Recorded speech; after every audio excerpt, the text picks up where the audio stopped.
ಇನ್ನು ಬೆಣ್ಣೆಹಳ್ಳದಲ್ಲಿ ಉಕ್ಕಿ ಹರಿತಾ ಇದೆ. ಬೆಣ್ಣೆಹಳ್ಳ ಸಿಕ್ಕಾಕೊಂಡಿದ್ದಂಥ ಜನರನ್ನ ರಕ್ಷಣೆ ಮಾಡಿದ್ದಾರೆ. 4 ಜನ ಸಿಕ್ಕಾಕೊಂಡಿದ್ರು, ಈಗ ಅವ್ರನ್ನ ರಕ್ಷಿಸಿದ್ದಾರೆ. ಬಸವರಾಜ್ ಭಂಡಾರಿ, ಅವರ ಪತ್ನಿ ಲಕ್ಷ್ಮಿ ಮತ್ತು ಅವರ ಮಕ್ಕಳು ಎಲ್ಲರನ್ನೂ ಕೂಡ ಈಗ ರಕ್ಷಿಸಿದ್ದಾರೆ. ಶ್ವಾನ ಮತ್ತು ಬೆಕ್ಕು ಅದನ್ನು ಕೂಡ ಅಗ್ನಿಶಾಮಕ ದಳದ ಸಿಬ್ಬಂದಿ ಈಗ ರಕ್ಷಣೆ ಮಾಡಿದ್ದಾರೆ. ಮಕ್ಕಳು ಪಾಪ ತಾವು ಸಾಕಿದಂಥ ಬೆಕ್ಕು ಅದನ್ನು ತಬ್ಕೊಂಡು ಹಾಗೇ ಇದ್ರು. ಅವ್ರನ್ನ ಬೆಕ್ಕುಗಳ ಸಮೇತ ಮಕ್ಕಳನ್ನು ಕೂಡ ಸುರಕ್ಷಿತವಾಗಿ ದಳ ಸೇರಿಸಿದ್ದಾರೆ. ಇದು ಧಾರವಾಡದ ಯಮನೂರಿನಲ್ಲಿ ಆಗಿರುವಂಥ ಘಟನೆ.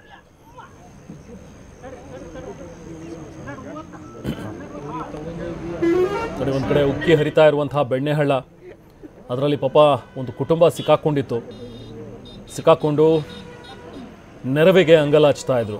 ತಕ್ಷಣಕ್ಕೆ ಅಗ್ನಿಶಾಮಕ ದಳದ ಸಿಬ್ಬಂದಿ ಆ ರಬ್ಬರ್ ಬೋಟನ್ನು ಬಳಸಿ, ಮೋಟಾರ್ ಬೋಟ್ ಇದು, ಅದನ್ನು ತಗೊಂಡು ಹೋಗಿ ಅಲ್ಲಿದ್ದಂತಹ 4 ಜನ ಅವ್ರನ್ನ ರಕ್ಷಣೆ ಮಾಡಿದ್ದಾರೆ. ಬಸವರಾಜ್ ಭಂಡಾರಿ ಮತ್ತು ಅವರ ಪತ್ನಿ ಲಕ್ಷ್ಮೀ ಭಂಡಾರಿ ಮತ್ತು ಅವರ 2 ಮಕ್ಕಳು, ಜೊತೆಗೆ ಅವರು ಸಾಕಿದ್ದಂಥ ಒಂದು ನಾಯಿ ಮತ್ತು ಬೆಕ್ಕು ಅದನ್ನು ಕೂಡ ಅಗ್ನಿಶಾಮಕ ದಳದ ಸಿಬ್ಬಂದಿ ರಕ್ಷಣೆ ಮಾಡಿ ದಡ ಸೇರಿಸಿದ್ದಾರೆ.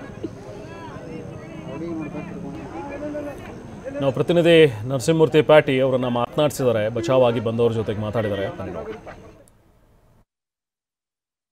ಊರು ಬಳಿ ಸಿಲುಕಿ ಹಾಕ್ಕೊಂಡಿದ್ದ 4 ಇದೀಗ ಜಿಲ್ಲಾಡಳಿತ ರಕ್ಷಣೆ ಮಾಡಿದೆ. ನಮ್ಮ ಜೊತೆಗೆ ಈಗ ರಕ್ಷಣೆ ಆದಂತಹ ಏನು ಬಸವರಾಜ್ ಇದ್ದಾರೆ, ಬನ್ನಿ ಮಾತಾಡ್ಸೋಣ. ಅಂದರೆ ಈಗ ನಿಮಗೆ ಎಷ್ಟು ಗಂಟೆಗೆ ನೀರು ಬಂತು, ಅದೆಲ್ಲ ಯಾವಾಗಾಯಿತು ನಿಮಗೆ? ನೀವು ಯಾರಿಗೆ ಫೋನ್ ಮಾಡಿದ್ರ ಅಥವಾ ಏನಾಯಿತು? ನಿನ್ನೆ ರಾತ್ರಿ 12 ಗಂಟೆ ಮೇಲ್ಪಟ್ಟ ನೀರು ಬಂತು. ನೀರು ಕ್ರಮೇಣ ಹೆಚ್ಚಾದಂಗೆ ನಾವು ಮ್ಯಾಲೆ ಶೇಪಾಗಿ ಮ್ಯಾಲೆ ಎಲ್ಲ ಗ್ಯಾಸ ಏನು ಬೇಕು ನಮ್ಗೆ ಅನುಕೂಲ ಅದೆಲ್ಲ ತೊಗೊಂಡೋಗಿ ಮ್ಯಾಲೆ ನಾವು ಶೇಪಾಗಿದ್ದು ರೀ ಸರ್. ಆಮೇಲೆ ಈಗ ನೀವು ಬಂದು ನಮ್ಮನ್ನ ಹೊರಗೆ ತೆಗೆದ್ರಿ ಸರ್. ಅಲ್ಲಿ ಯಾವ ಪರಿಸ್ಥಿತಿ ಇತ್ತು ಅಂದ್ರೆ ಒಳಗಡೆ ನಿಮಗೆ ಸುತ್ತಲೂ ನೀರು ಬಂದಾಗ ನಿಮ್ಮ 2 ಹುಡುಗರು ಇದ್ದರು, ಚಿಕ್ಕ ಮಕ್ಕಳಿದ್ದರು, ಒಂದು ರೀತಿ ಆತಂಕ ಆಯ್ತಾ ನಿಮಗೆ? ನಮಗೇನು ಹಂಗೆ ಅನ್ಸಿಲ್ಲ ರೀ, ಯಾಕಂದ್ರೆ ಬಂದು ಹೋಗಿ ಮಾಡ್ತಿರ್ತೈತಲ್ಲ ರೀ. ನಮ್ಗೆ ಅದ್ರ ಬಗ್ಗೆ ಏನು ಅಷ್ಟೇನು ಇದನ್ನಿಲ್ಲ ರೀ, ಅಷ್ಟೇನು ಅಂಜಿಕೆ ಅನ್ನೋಂಥದ್ದು ಏನಿಲ್ಲ ರೀ, ಆರಾಮಿದ್ದು ರೀ. ಆದರೆ ಏನೋ ಹೊರಗೆ ಬರೋಕೆ ಒಂದು ದಾರಿ ಇರಲಿಲ್ಲ, ದಾರಿ ಮಾಡಿಕೊಟ್ಟರೆ ಅದೊಂದು. ಈಗೀಗ ಬೋಟನ್ನು ತೊಗೊಂಬಂದು ಜಿಲ್ಲಾಡಳಿತ ನಿಮ್ಮನ್ನು ಈ ಕಡೆ ರಕ್ಷಣೆ ಏನು ಹೇಳಕ್ಕೆ ಬಯಸ್ತಾರೆ? ನಾವು ಧನ್ಯವಾದಗಳು ಹೇಳ್ತೇವೆ ರೀ ಅವ್ರಿಗೆ. ಯಾಕಂತಂದ್ರೆ ಇಷ್ಟು ರಿಸ್ಕ್ ತೊಗೊಂಡು ನಮ್ಮ ಸಲುವಾಗಿ ಬಂದು ಇಷ್ಟೆಲ್ಲ ಮಾಡಿದ್ರಲ್ಲ, ಕೂಲಿ ಕಾರ್ಮಿಕರ ಮೇಲೆ ಇಷ್ಟೊಂದು ಕಾಳಜಿ ವಹಿಸಿದ್ರಲ್ಲ, ಅದು ನಮ್ಗೆ ಆನಂದ ಅನ್ನಿಸ್ತೈತೆ, ಖುಷಿ ಪಡ್ತೈತಿ. ಒಟ್ಟು ಎಷ್ಟು ಜನ ಯಾರು ಈ ಕಡೆ ಕರ್ಕೊಂಬಂದ್ರಿ? ಈಗ ಒಂದು 6 ರಿಂದ 7 ಜನ ಕರ್ಕೊಂಬಂದ್ರಿ. ನಾವು ಬಂದದ್ರಿ, ನಾನು ನಮ್ಮ ಮಿಸ್ಸಸ್, 2 ನಮ್ಮ ಸಣ್ಣ ಮಕ್ಕಳ, ನಾಯಿ, ಒಂದು ಬೆಕ್ಕ. ಹ್ಞೂ ರೀ ಸರ್. ಇದಿಷ್ಟು ಬಸವರಾಜ್ ಅವರ ಹೇಳಿಕೆ. ಅಂದರೆ ನಾವು ಧನ್ಯವಾದವನ್ನು ಹೇಳ್ತೇವೆ ಜಿಲ್ಲಾಡಳಿತಕ್ಕೆ, ನಮ್ಮನ್ನು ಇದು ಈ ಕಡೆ ರಕ್ಷಣೆ ಮಾಡಿ ಕರ್ಕೊಂಡ್ಬಂದಿದ್ದಾರೆ ಅನ್ನೋದು ಅವ್ರ ಹೇಳಿಕೆ. ಕ್ಯಾಮರಾ ಪರ್ಸನ್ ಅಕ್ಷಯ್ ಜೊತೆ ನರಸಿಂಹಮೂರ್ತಿ ಪ್ಯಾಟಿ, TV 9 ಧಾರವಾಡ. ಗದಗ ಜಿಲ್ಲೆಯಲ್ಲಿ ಮಳೆಗೆ ಬೆಣ್ಣೆಹಳ್ಳ ಉಕ್ಕಿ ಹರಿತಾ ಇದೆ. ಸೊ ಬೆಣ್ಣೆಹಳ್ಳದ ಪ್ರವಾಹಕ್ಕೆ 4 ಸೇತುವೆಗಳು ಮುಳುಗಡೆಯಾಗಿವೆ. ಆ ಭಾಗದಲ್ಲಿ ಬೆಣ್ಣೆಹಳ್ಳ ಉಕ್ಕಿ ಹರಿತಾ ಇರೋದ್ರಿಂದಾಗಿ ಆಗ್ತಾ ಇರುವಂತಹ ಅನಾಹುತಗಳು ಒಂದೆರಡಲ್ಲ. ಸೇತುವೆಗಳು ಮುಳುಗಡೆಯಾಗಿವೆ. ಬೆಣ್ಣೆಹಳ್ಳದ ಪಕ್ಕದ ಜಮೀನುಗಳು ಕೂಡ ನೀರಿನಲ್ಲಿ ಮುಳುಗಿ ಹೋಗಿದೆ. ಹಾಗೆ ಅಲ್ಲಿದ್ದಂತಹ ಮನೆಗಳಿಗೂ ಕೂಡ ನೀರು ಸುತ್ತುವರಿತಾ ಇದೆ. ಅಲ್ಲಿದ್ದಂತಹ ವೃದ್ಧರು, ಮಕ್ಕಳು ಎಲ್ಲರೂ ಕೂಡ ಪರದಾಡ್ತಾ ಇದ್ದಾರೆ.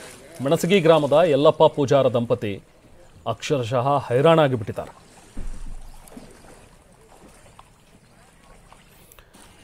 ಇನ್ನು ಹಾಗೆ ರಾಯಚೂರಿನಲ್ಲೂ ಕೂಡ ಪರಿಸ್ಥಿತಿ ಭಿನ್ನವಾಗಿಲ್ಲ. ಅಲ್ಲೂ ಕೂಡ ಮಳೆಯಿಂದಾಗಿ ಆಗಿರುವಂತಹ ಒಂದಷ್ಟು ಅನಾಹುತಗಳು. ಇಲ್ಲಿನ ರಣಮಳೆಗೆ ತಾತ್ಕಾಲಿಕವಾಗಿ ನಿರ್ಮಿಸಿದಂತಹ ರಸ್ತೆ ಸರ್ವನಾಶ ಆಗ್ಬಿಟ್ಟಿದೆ. ಜನ ಪರದಾಡ್ತಾ ಇದ್ದಾರೆ. ಫತೇಪುರ ಗ್ರಾಮದಲ್ಲಿ ಹಳ್ಳದ ನೀರಿನಲ್ಲಿ ಕೊಚ್ಚಿ ಹೋಗಿದೆ ಒಂದು ರಸ್ತೆ. 3 ದಿನದ ಹಿಂದೆ ನೀರು ಪಾಲಾಗಿದ್ದಂಥ ಒಂದು ರಸ್ತೆ ಹಾಗೂ ಹಳೆ ಸೇತುವೆ. ಸೊ ಹೀಗಾಗಿ ಒಂದು ತಾತ್ಕಾಲಿಕವಾಗಿ ರಸ್ತೆ ನಿರ್ಮಿಸ್ಕೊಂಡಿದ್ರು ಜನ, ಬಟ್ ಅದು ಕೂಡ ಕೊಚ್ಚಿ ಹೋಗಿದೆ ಈಗ. ಸೊ ಹಾಗಾಗಿ ಈಗ ಫತೇಪುರ ಮತ್ತು ಜಾಗೇರ್ ವೆಂಕಟಾಪುರ, ಅರಳಪ್ಪನಹುಡ, ರಘುನಾಥಹಳ್ಳಿ ಗ್ರಾಮದ ಜನ ಸಂಕಷ್ಟ ಅನುಭವಿಸ್ತಾ ಇದ್ದಾರೆ. ಸಂಪರ್ಕ ಕಡಿತವಾಗಿರೋದ್ರಿಂದಾಗಿ ಆ ಭಾಗದಿಂದ ಈ ಭಾಗಕ್ಕೆ ಓಡಾಡೋದಕ್ಕೂ ಕೂಡ ಆಗದಲೇ ಜನ ಪರಿತಪಿಸ್ತಾ ಇದ್ದಾರೆ. ನೋಡಿ, ಅದರಲ್ಲೇ ಕೆಲವೊಂದಷ್ಟು ಜನ ಹರಸಾಹಸ ಪಟ್ಟು ಬೈಕ್ಗಳನ್ನು ಓಡಿಸ್ತಾ ಇದ್ದಾರೆ. ಬಟ್ ಇದು ಡೇಂಜರ್, ಯಾಕಂದರೆ ಯಾವಾಗ ನೀರಿನ ಹರಿವು ಜೋರಾಗಬಹುದು, ಪ್ರಾಣಕ್ಕೆ ಅಪಾಯವಾಗುವಂತಹ ಸ್ಥಿತಿ ಇಲ್ಲಿ.